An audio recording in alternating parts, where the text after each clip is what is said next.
Better Call Saul's final season is fast approaching.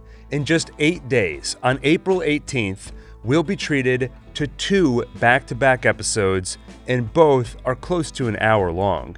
So if you've been having Saul withdrawal, don't worry, you'll be getting a healthy dose soon.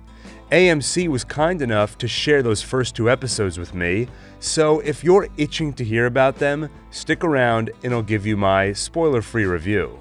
First, quick announcement.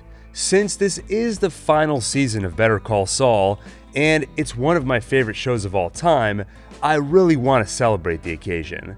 So you can call this One Take's Week of Saul. Every day, now through Friday, I'll be releasing a new video about Better Call Saul. Each video will look back at a different aspect of the show to help unpack what makes it so special and just help to commemorate and celebrate this amazing show as it approaches the finish line. So make sure you're subscribed and stay tuned for a lot of Better Call Saul content. Okay, now let's talk about the 2-part premiere. I'm of course going to keep this pretty light on spoilers, but if you want to go in completely blind, now's your chance to walk away. If you just want the headline, the premiere is really good. If for some reason you were worried that in the last 2 years, these writers forgot how to write and would somehow fumble in the home stretch, I'm happy to tell you that's definitely not the case. Alright, now we'll get into some details while still preserving the important stuff that shouldn't be given away. I'll talk about the Jimmy and Kim side of things first. At the end of last season, both of these characters went through a transformative experience. Jimmy nearly died, nearly lost Kim, and realized what's important to him. At the same time, he took a major step toward becoming Breaking Bad's Saul Goodman by becoming a friend of the cartel. At the same time, Kim nearly lost Jimmy. She faced off against Lalo, and she also reassessed her priorities in life. The season ended with Kim having quit Schweikart and Coakley and deciding that she and Jimmy should sabotage Howard to force a Sandpiper settlement. So going into season 6, I'm excited to see how that sabotage plan plays out, but more than that, I'm so intrigued and a little scared to see how far Kim is willing to go. I'm happy to say we get some insight on both fronts in the first couple of episodes, more than I was expecting. As the sabotage plan is put into motion, it's just as fun as you'd expect. I always love seeing the clever schemes Jimmy and Kim come up with, especially when it uses Jimmy's greatest skill, talking his way into places or out of sticky situations.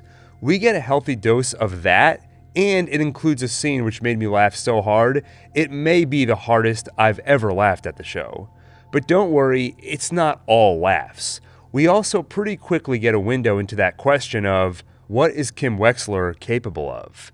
That's juxtaposed against what Saul Goodman is capable of, and it'll give you a lot to chew on, which is particularly exciting considering I'm only talking about the first 2 episodes, so I know things are only going to get more interesting.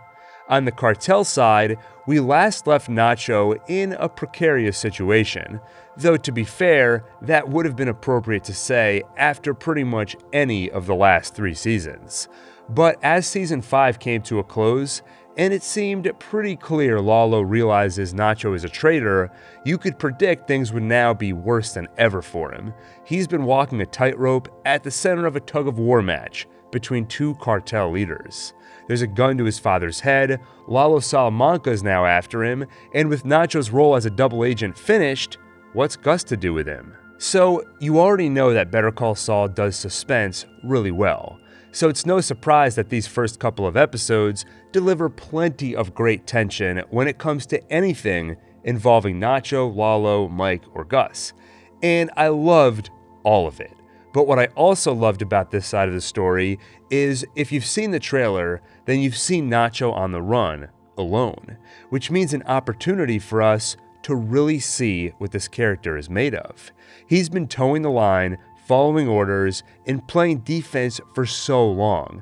That never got old, but it surely would if that's where they left the character forever. Now it's time to see how he fends for himself, and what he's capable of. Sounds familiar, right? That's exactly what I said about Jimmy and Kim.